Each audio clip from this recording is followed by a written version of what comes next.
वैसे तो दोस्तों मैं आज एक दल्ले के बारे में वीडियो बनाने वाला था, लेकिन उससे पहले मुझे हमारे इंडियन मीडिया के बारे में थोड़ा बातचीत करना था, इसलिए पेश है आपके सामने आज का ये वीडियो। बाकी दल्ला वाला video will be my next video, so stay tuned. Indian media, इनके औकात का अंदाजा आप इसी बात से लगा सकते हो कि दुनिया के 180 देशों में से ये 151 में आते हैं। Wow, top 160, what an achievement. और आएंगे भी क्यों ना, हरकतें ही इनकी कुछ ऐसी है। और इसी के साथ टाइम्स भारत का ये हेलीकॉप्टर अब पहुंचा है गुजरात के आसमान की तरफ। सीजीआई का इस्तेमाल कैसा होता है आप यहाँ से सीख सकते हो। बच्चों, कोई अगर सीजीआई सीख रहा है तो आपके सामने पेश है सबसे बेहतरीन एग्जाम्पल। इससे बढ़िया सीजीआई का इस्तेमाल और कहीं पे आपको नहीं देखने को मिलेगा। एक ये और दूसरा वो अवतार, इन दोनों में वर्ल्ड क्लास सीजीआई है। मैं बोल रहा हूँ इन्होंने पक्का एडिटर को 1500 रुपए दिए होंगे, इसलिए उसने ये मास्टरपीस बनाया है। वो सब छोड़ो, मुझे इन एंकर्स पर कभी कभी दया आती है। मतलब आप नेशनल टीवी पर ये सब हरकतें करके दुनिया के सामने जा कैसे सकते हो? आप अपना चेहरा दिखा कैसे सकते हो अपने पड़ोसी को? वो भी बोलता होगा कि किन जोकरों के सामने मैं रहता हूँ इन्हें देख के। ए देश के चौथे स्तंभ को तूने जोकर कैसे बोला? तो क्यों ना बोलूं चौथा स्तंभ? इनके कारनामा सुन के तो कोई भी यही बोलेगा, जोकर। यार इनकी वजह से तो पाकिस्तान जैसे टुच्चे से देश में अपनी बेइज्जती होती है। बोलो, जिनके पास खाने को आटा तक नहीं है वो भी हमें सुना के जा रहे हैं इनकी वजह से, सिर्फ इनकी वजह से। वैसे दोस्तों, शुरुआत में मैंने जिसे दल्ला बोला था वो पाकिस्तानी है, तो अगला वीडियो इन चमन चुनौतियों पर ही है। तो चैनल को सब्सक्राइब करके बेल आइकन को दबा दीजिएगा ताकि वीडियो डालते ही आप आके लुत्फ उठा सके वीडियो का। खैर, टॉपिक पे थोड़ा यूटर्न मार के आते हैं। जी हाँ दोस्तों, आपकी तरह मैं भी इन सबके बातों में आ गया था और इतना खुश होके, एक्साइटेड होके मैं उस रात सोया था। सुबह उठते ही क्या घंटा को छुआ था। इतनी झूठ, इतना धोखा मुझे शायद ही पहले किसी ने दिया होगा।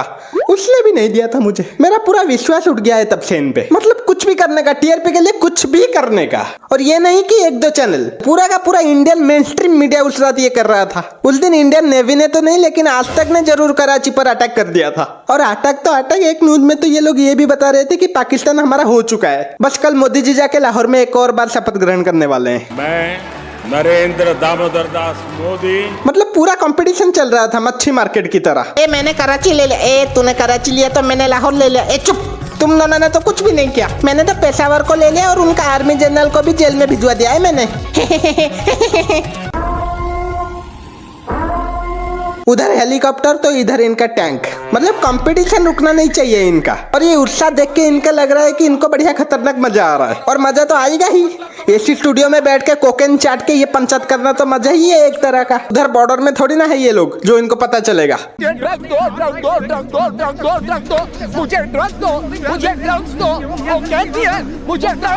मेरे उतर ही मेला ते वैली करनी नू प्यार दी ते दौड़ मेरी दी गल्लां करदी। और भाई ये सायरन, उधर उनके मुंह से ब्रेकिंग न्यूज का बी तक नहीं निकला होगा कि उससे पहले ये लोग सायरन लगा देते हैं। और ये नहीं कि एक दो, पूरे 12.25 मिनट चलता है वो सायरन। इस बीच की बड़ी खबर आ रही है, प्रधानमंत्री मोदी ने ऐलान कर दिया है कि दोस्तों, प्रधानमंत्री जी ने ये ऐलान किया है कि अभी पाकिस्तान को सबक सिखाने के लिए खुद उनके पापा यानी श्री विराट कोहली मैदान में उतरेंगे। इस वक्त की सबसे बड़ी खबर है ये दोस्तों। सिर्फ आंड तक आपको दिखा रहा है, सिर्फ आंड तक, बिल्कुल आंड तक एक्सक्लूसिव न्यूज है ये। विराट के साथ देने के लिए पाकिस्तान के पर्दादा यानी महेंद्र सिंह धोनी भी जाएंगे। ये एक्सक्लूसिव खबर आपको कहीं नहीं मिलेगी, सिर्फ आंड तक पर बने रहिए। बड़ी खबर, पाकिस्तान घुस गई भारतीय सेना। बॉर्डर पर पाकिस्तान के भीतर दाखिल हो गई भारतीय सेना। इसे देख के तो हमारे जवान भी सोच रहे होंगे कि हमारी जगह कोई और चला गया क्या लड़ने। बिल्कुल सही सोच रहे हो सर आप। हमारी मीडिया गई थी ना खुद, और उन्होंने कब्जे में भी ले लिया है आधा पाकिस्तान। जी न्यूज से घबराया पाकिस्तान। बिल्कुल घबराएंगे ही। जी न्यूज कोई छोटी मोटी चीज थोड़ी है। कितनी बड़ी टॉप है जी न्यूज, पूरी दुनिया को मालूम है। इसे नहीं तो अपनी लोकेशन मत बताइए, लेकिन आप बताइए गुजरात बॉर्डर पर क्या चल रहा है। सारी उम्र कोई कुछ नहीं कहेगा इन्हें, मैं बोल रहा हूँ कोई कुछ नहीं कहेगा इन्हें। आखिर ये अपना काम ही तो कर रहे हैं। बेचारे टीआरपी में नंबर 1 बनने के लिए कितना रिस्की काम कर रहे हैं। अरे ये तो कुछ नहीं है, एक लौंडा तो मिसाइल के नीचे आ गया था रिपोर्टिंग के चक्कर में।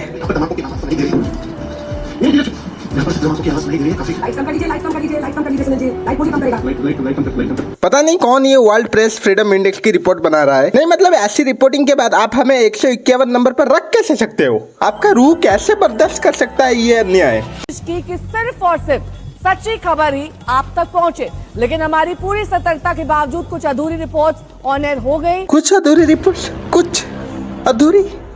पूरा रात भर आपने एक एक चीज गलत बताया है, और वो भी सायरन के साथ। मेरा कान अभी तक बज रहा है, को इसके लिए हम आपसे माफी चाहते हैं। ये माफी मांगने का तरीका थोड़ा कैजुअल नहीं है? मतलब इतना प्राउडली धमका के कौन सॉरी बोलता है? And reports coming in of severe escalation which has happened. चलवा के फिर कहेंगे फेक क्यों दिया? All right. भाई भी फेक न्यूज दे दे के चिढ़ चुका है, ऑन कैमरा गाली दे रहा है। कोई बात नहीं भाई, हम तप्पू सेना आपके साथ है। हाँ, वो अलग बात है कि हमें भिड़े अंकल का स्कूटर तक नहीं चलाना आता आज तक। ड्रोन आया था वापस चले गया क्या? यू टर्न मार लिया क्या? नहीं, खाना खा के ही चला जाता। मेरे को ये बताओ, ये ड्रोन था या फूफा जो मुंह फुलाई चला गया, या फिर शायद गर्मी की छुट्टियां मनाने नहीं आया होगा? अभी ज्यादा गर्मी हुई तो निकल पड़ा। आगे बढ़े उससे पहले जरा आपको बताते हैं कि प्रधानमंत्री मोदी का सीना सलमान खान से भी 4 इंच चौड़ा है। क्या? और तो और क्रिकेटर विराट कोहली से 8 इंच ज्यादा चौड़ा है। ये देखिए जरा आपके सामने ये जो तुलना है उस पर गौर कीजिए। अच्छा, वह सीना ही माप रहा है? नहीं, मेरा मतलब क्यों माप रहा है भाई? क्यों पराए मत का सीना माप रहा है तू? विराट के सीने की चौड़ाई 42 इंच है तो सलमान खान के सीने की चौड़ाई 46 इंच है, जबकि मोदी का सीना 56 इंच है। इस हिसाब से तो खली को प्रधानमंत्री बनना चाहिए। ये क्या कुछ भी दिखाएंगे? मतलब भगवान जी ने इन्हें चैनल दिया है तो कुछ भी चलाएंगे ये। और मजे की बात तो ये है कि हमारे जनता देख भी लेगी। उनका क्या है, टाइम पास के लिए जेसीबी की खुदाई देख लेते हैं, ये तो फिर भी मोदी जी का सीना है।